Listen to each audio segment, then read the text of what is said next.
it was brought to my attention that Adam Ragusa and I disagree about chicken breasts. He says that all parts of the chicken should always be cooked to 165 Fahrenheit. I cook my chicken breasts to about 145 Fahrenheit. Actually, I cook them more like to 130, and during rest they get to 145. Both Adam and I claim to be somewhat grounded in science. So what gives? The first question we need to address is, why do we even care? Who would want to eat a medium rare chicken? According to most Americans, undercooked chicken is disgusting. People in Japan can keep their chicken sashimi. We are not interested. I'm not talking about raw chicken or even medium rare chicken.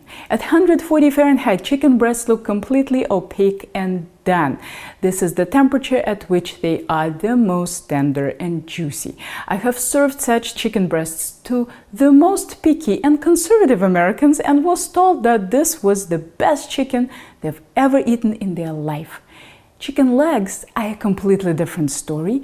They have a ton of connective tissue that needs to be heated to a very high temperature, somewhere between 170 and 180, in order for it to melt. Otherwise, chicken legs can taste stringy and chewy. Okay, so now at least we've established why we care. Or at least why I care. You might not care, but I want the most tender and juicy chicken breasts. So why is this concept so taboo? Why can we eat beef, lamb and pork medium rare, but the chicken has to be cooked to 165? Adam's answer is because that's what the experts in food safety say.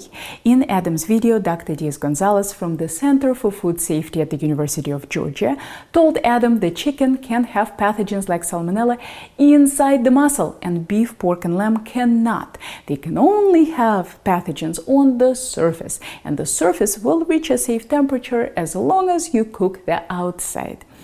I decided to unpack that a little. Why can the chicken have pathogens inside? Salmonella originates in the digestive tract, whether it's a cow or a chicken. If the digestive tract is punctured, which happens a lot, it gets onto the surface of the chicken. But how does it get inside the muscle? Is the chicken so porous that bacteria can seep inside? So just like Adam, I called an expert. Dr. McLansborough, who is a professor of food microbiology at the University of Massachusetts. She explained to me that chickens are small, so it's extremely easy for its meat to be punctured during processing. If you've ever bought chicken parts like skinless, boneless chicken breast, you've seen how mangled they can be. Some poultry producers inject their birds with brines, which requires puncturing them. This is very typical for turkey. So even though you might be cooking a whole turkey or chicken, you are not necessarily working with the solid muscle. For beef, it's very easy for a consumer to distinguish a solid muscle like a steak versus a ground up muscle like a burger, or at least that's the theory. For chicken, it is not. Just because it's not ground doesn't mean it's solid. Another thing we need to consider is how often are chickens contaminated with salmonella on the surface. I mean, I eat steak tartare, medium rare burgers and raw fish.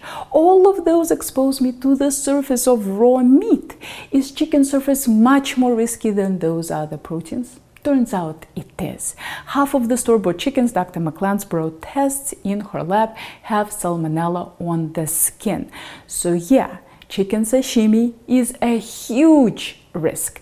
Of course, what I am doing is not even remotely close to sashimi. Most of the bacteria are on the outside of the chicken, and I am heating the outside to a very high temperature. What I really wanted to know was how often did whole chicken breasts have salmonella inside? Unfortunately, I couldn't get any data on that no matter how hard I looked. Dr. McLansborough told me she didn't test that, and she didn't know anyone who did. She only tests the skin. So basically, it's not that we know that the inside of the chicken is often contaminated, it's just an unknown. So what did Dr. McLansborough think of my 140-ish degree chicken breasts?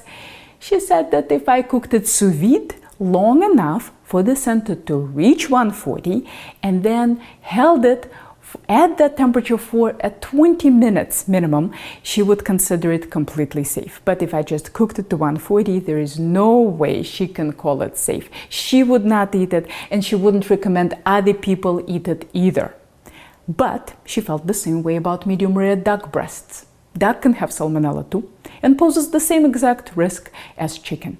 The only difference is that lots of Americans eat chicken and very few Americans eat duck. Raw egg mayo, sushi, undercooked burgers, all these foods that any food-obsessed person doesn't think twice about eating are too risky for Dr. McLansborough or any other food safety expert. What internal temperature would she consider safe for chicken using conventional methods? In other words, not sous vide. 158 Fahrenheit. The reason USDA recommends 165 is that they worry you'll stick a thermometer into the wrong part of the chicken and won't find the coldest spot. This is such a common mistake that I have a video about it. See the link below. No matter what temperature you want to cook your chicken to, it's good to make sure you know how to measure it accurately. Given all this, there are still cases where I'm totally comfortable cooking chicken breast to 140 Fahrenheit without sous vide. I only do this on whole chicken breasts that have their skin and bones still on. It's way less likely that they've been punctured than skinless, boneless breasts. I also buy air-chilled chicken. Most poultry in the US is water-chilled, which can easily spread pathogens from one chicken to another. Air-chilled poultry is not salmonella-free by any means, but the amount of salmonella is lower than regular poultry. Bell & Evans, the producer I use, is explicit about not injecting their chickens with brine or anything else, which is important too. I am more conservative with skinless, boneless breasts, so I cook them sous vide to make sure that I not only reach 140, but hold there for at least 28 minutes. That's a lot to explain, and that's why any info USDA puts out needs to be overly cautious. Just to put this in perspective, here's how many people get hospitalized from salmonella. Here's how many people die. Here's how many people get hospitalized from car accidents, and here's how many people die. We all take risks in life. Some people go downhill skiing, some people go camping in New England in the summer.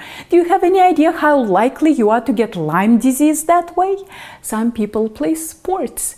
I will spare you all the serious injuries my family members have suffered due to recreational sports. There is nothing wrong with risk as long as it's an informed risk. Is it irresponsible for me to tell people that it's okay to eat solid chicken breast at 140 Fahrenheit? Not any more than telling people it's okay to eat steak medium rare. Many Americans buy their steak at Costco, and Costco blade tenderizes their steaks. So that solid muscle is not solid after all. Google for blade tenderized meat. Sorry if I ruined Costco steaks for you. Yes, dangers lurking around every corner in your kitchen. I choose to believe that the preparation is safe unless proven otherwise. You can choose to believe that the preparation is dangerous unless proven otherwise. Neither one is right or wrong. Here are some solutions for people whose foodborne illness risk tolerance is lower than mine. Stay away from chicken breasts unless you have a sous vide machine. Chicken thighs are delicious and are at their best between 170 and 180 Fahrenheit. Cook chicken breasts sous vide at 141 for 2 hours per inch of thickness. Also, keep in mind that 140-degree chicken breasts is a very common practice among both professionals and home cooks. Chicken at 140 looks opaque and completely done. If you don't use a thermometer, you can just tell yourself that you cooked it through and pat yourself on the back for producing such tender and juicy chicken. I'm yet to meet anyone who got sick from this. I'm sure it's possible, but I would worry more about cross-contamination than I would about undercooking the chicken. Cross-contamination is indeed everywhere in both home and commercial kitchens, and that's what usually gets people sick. I hope this will help you make a more informed decision about those tricky chicken breasts. Here are more thought-provoking culinary videos for you to check out, and if you are ever in the Boston area, maybe I'll see you in one of my classes.